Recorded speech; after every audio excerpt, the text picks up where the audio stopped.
రేవంత్ రెడ్డి చేసేటటువంటి కార్యక్రమం ఏంది? రేవంత్ అన్న రైతు భరోసా ఇచ్చిండు. ఇప్పుడు రైతు భరోసా రేవంత్ రెడ్డి ఎప్పుడు ఇచ్చిండు?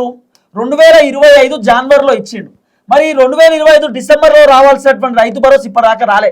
అంటే ఎమ్మెల్యేలు ఏం చెప్పాలి రైతు భరోసా గురించి? రైతు భరోసా జనవరిలో మొన్న ఇచ్చినాం కానీ ఇప్పుడు ఇవ్వలేదని చెప్పాలా? ఏం చెప్పాలి? ఇదొకటి. రెండోది, రేవంత్ అని అంటున్నాడట కదా, మనం కొత్త రేషన్ కార్డులు ఇచ్చినాం.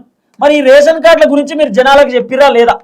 మీ జనాలకు చెప్పండి, మనం కొత్త రేషన్ కార్డులు నియోజకవర్గంలో గిన్ని ఇచ్చినాం, ఇంకా ఇంతమందికి వస్తాయని చెప్పండి అంటున్నట. ఈ కొత్త రేషన్ కార్డుల విషయంలో ఆల్రెడీ ఈ రేషన్ కార్డులు 3 ఎకరాలు ఉన్నోనికి, 4 ఎకరాలు ఉన్నోనికి, 5 ఎకరాలు ఉన్నోనికి రేషన్ కార్డు వచ్చింది. 20 గుంటల పొలం ఉన్నోనికి, అసలు జాగనే లేనోనికి రేషన్ కార్డు రాలే. ఈ రేషన్ కార్డుల విషయంలో కూడా ప్రభుత్వం ఫెయిలు.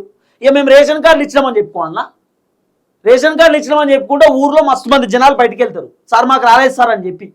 అక్కడ కూడా కాంగ్రెస్ ప్రభుత్వం ఫెయిలు. తర్వాత ఇక మూడోది, రేషన్ కార్డు పక్కన పెడితే ఇందిరమ్మ ఇండ్లు మేము డబుల్ బెడ్రూమ్లు ఇచ్చినాము, నియోజకవర్గానికి 1800 ఇండ్లు ఇచ్చినామని చెప్పి రేవంత్ అని చెప్పినటువంటి మాటలు. మరి ఒక్కొక్క ఊళ్ళే అసలు ఇప్పటిదాకా ఇందిరమ్మ ఇండ్లే రాలే, ఇండ్లు వచ్చినా కూడా ఇప్పటిదాకా శాంక్షనే కాలే. మరి వాళ్ళ పరిస్థితి ఏంది? ఇప్పుడు ఎమ్మెల్యేలు ఏం చెప్పుకోవాలి? మేము డబుల్ బెడ్రూమ్ మొన్ననే ఇచ్చినామని చెప్పుకోవాలా? మరి మొన్ననే డబుల్ బెడ్రూమ్ ఇచ్చినామని చెప్పి పుసుకున్న ఎమ్మెల్యేలు చెప్పారు అనుకో జనాలకు, నా ఇంటి పక్కనోనికి ఇచ్చినావు, నాకు ఇల్లే లేదు, నాకు ఎందుకు ఇయ్యలే అంటారు. అప్పుడు ఏం చేస్తారు? కాబట్టి ఇందిరమ్మ ఇండ్ల విషయంలో కూడా కాంగ్రెస్ ఫెయిల్. గిట్లా మాట్లాడుకుంటా పోతే రేవంత్ రెడ్డి చేసింది 2-3.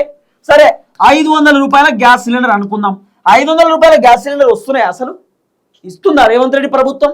మరి ఎమ్మెల్యేలు నియోజకవర్గ జనాలకు ఏమని చెప్పాలి? 500 రూపాయల గ్యాస్ సిలిండర్ ఇస్తున్నామని చెప్పాలన్నా? ఇక 200 యూనిట్ల ఉచిత కరెంటు ఇస్తురా? ఉచిత కరెంటు తుస్సు.